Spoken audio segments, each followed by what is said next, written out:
اور سکھوں نے ناک میں دم کر رکھا ہے بھارتی حکومت کا. لیکن نوٹ کر لیجئے، اگر خالصتان وجود میں آ گیا تو اس کا اصل رخ کدھر ہوگا؟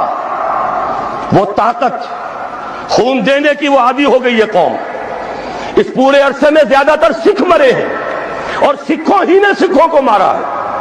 لیکن اگر کہیں ان کا ملک بن گیا تو ان کے رخ کدھر ہوں گے؟ ان کا ہیرو رنجیت سنگھ کہاں دفن ہے؟ ان کا پنجا صاحب کہاں ہے؟ یہ ہری پور کیا ہے؟ ہری سنگھ نلوا کا یہ آباد کردہ شہر. مانسیرا کیا ہے؟ راجہ مان سنگھ کا صحرا ہے.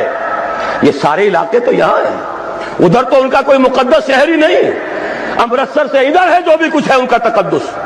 اور اگر خدا نہ خواستہ پاکستان کے ٹکڑے ہو گئے، اگر سندھ علیحدہ ہو گیا تو پنجاب ہوگا لینڈ لاکڈ. اس کے پاس تو کوئی سمندر نہیں. اور اس کے بعد واقعہ یہ